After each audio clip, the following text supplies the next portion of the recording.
Hi friends, welcome to my channel and welcome to Halloween. My name is Haley and I'm going to be doing a series for Halloween called Halloween because obviously I love Halloween.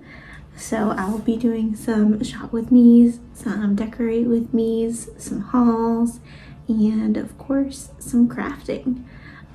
So today's video is going to be a craft. It's inspired by this flannel that I saw on Instagram, made by I believe it's Geek Chic 626. It might be Geek Chic 626, I'm not sure, but I will insert an image right here, and I will also link her Instagram down below and her Etsy page, or I don't know if it's an Etsy page or just a website, but either way I'll link it. If you feel uncomfortable making this yourself, or if you just don't want to, definitely follow her, support her, and buy from her. So as you could see, there was sort of like a tarot card with Michael Myers on it on the back of just a big flannel, and I recognized that Michael Myers image from a t-shirt that I had seen at Marshall's. So I went out to Marshall's and I got that t-shirt. I have it right here.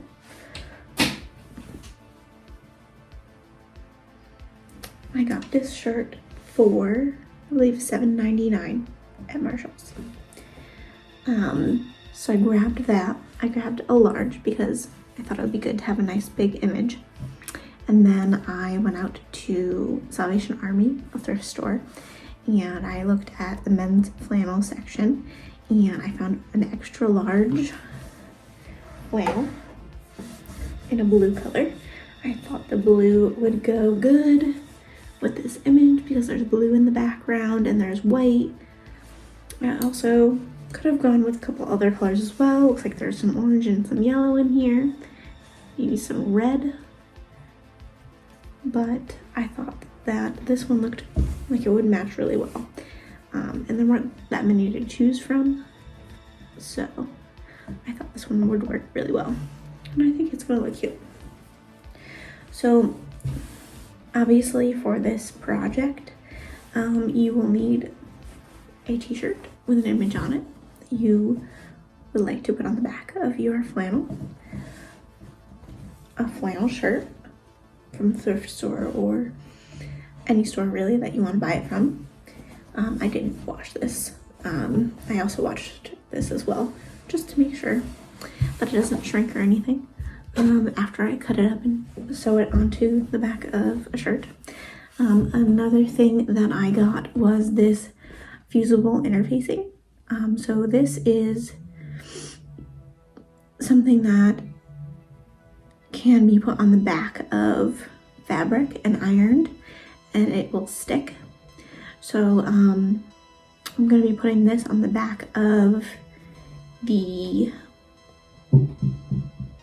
t-shirt material and then putting it onto the flannel and ironing it, and that'll help it like stick together before I sew it, and also help it so that after I sew it, it won't like, move around or get like pulled apart or anything like that when I wear it or when I wash it.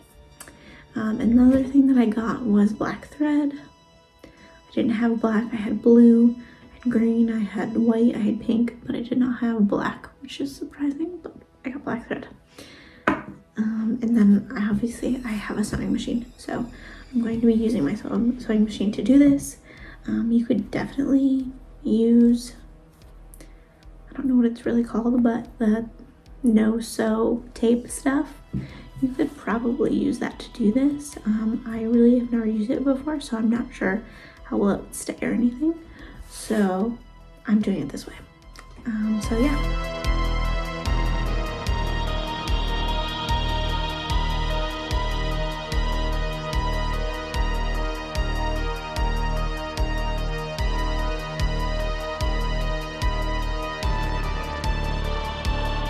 Okay, so I cut this out.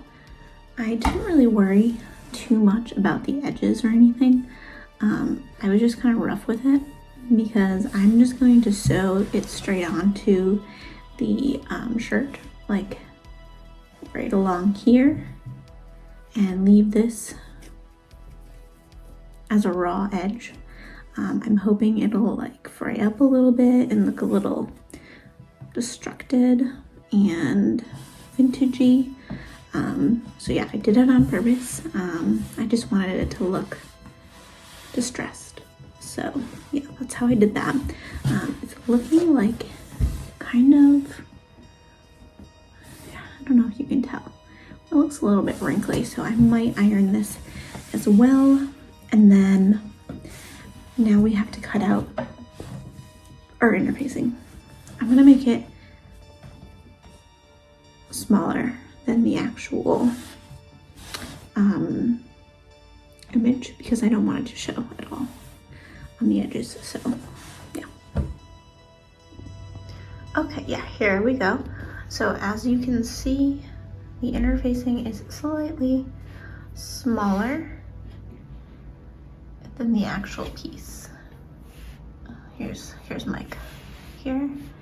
So yeah, it's slightly smaller so that I don't see any of this poking out the edges, hopefully. Now we have to iron it on. We're back. It is a different day and I am ready to fuse my interfacing to my image. So I read the instructions on the inside here, and I've never used this stuff before. So I guess you have to use a damp cloth and you have to put it down on top of what you're trying to fuse, and then you're also going to use the steam setting on your iron, and it says to cover with damp cloth with an iron set to steam setting. Press firmly in place for a full 10 seconds. Repeat lifting and slightly overlapping iron until all interfacing is fused. Steam press on right side. Let fabric cool, then check bond. So we're gonna do this. There are some tips on here. It says use damp press cloth as a temperature and timing guide. After 10 to 15 seconds, press cloth should be dry. So I did call my mom to ask like advice on how to do this. She suggested that I use a pillowcase for my damp cloth, so that is what I'm doing. This is just a plain white pillowcase. It is inside out, but I figured that didn't matter. I'm gonna try to set it on here as best as I can to make it as flat as possible, and then we're gonna get started.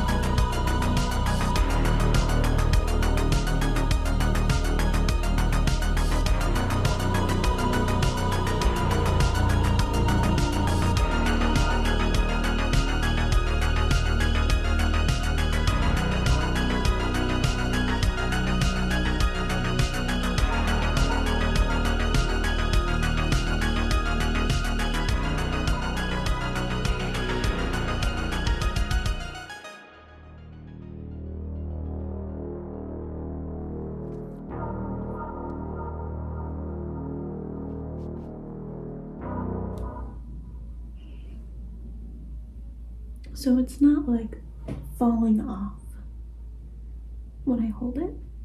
So I'm gonna take that as a win, as a you are stuck. So the next thing I'm going to do is I am actually going to iron the shirt as well, the flannel. So let's do that. Set out my flannel and I'm just gonna iron down the back a little bit just to smooth it out.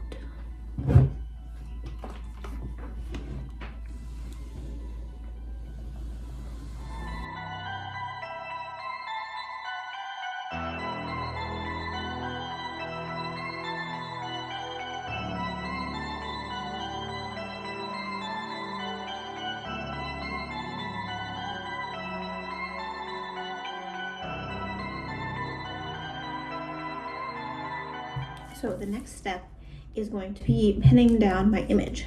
I did use my measuring tape to try to get the image as centered as possible on the shirt.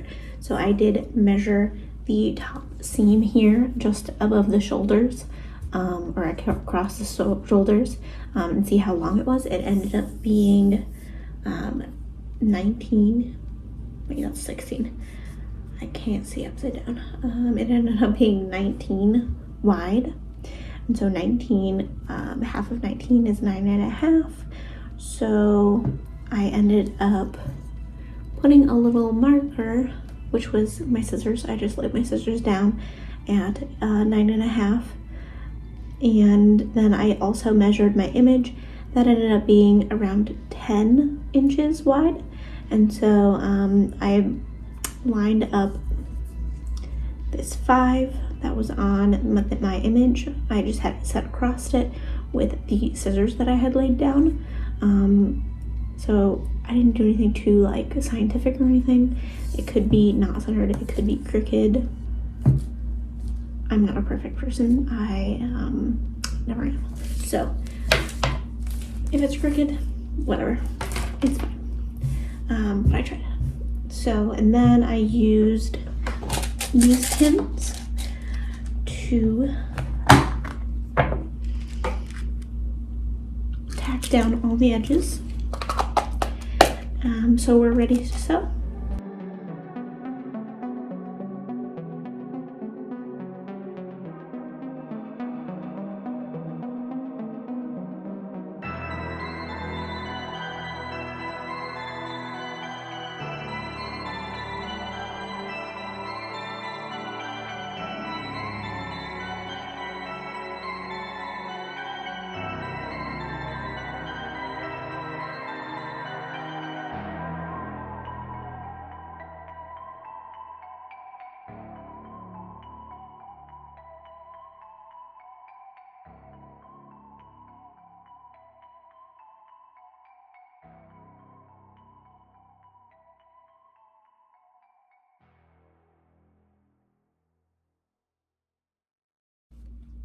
So we have everything tacked down with these pins, and we are ready to sew now. I'm gonna get my sewing machine out. I got this black thread that I can use to sew it down. I'm an okay sewer. I can't really do a straight line very well, so I'll probably be going pretty slow here, and it probably still won't come out straight, but it's all good because, like I said, I wanted it to look a little rough. I wanted it to look a little distressed, so it should be fine. So yeah, on to sewing.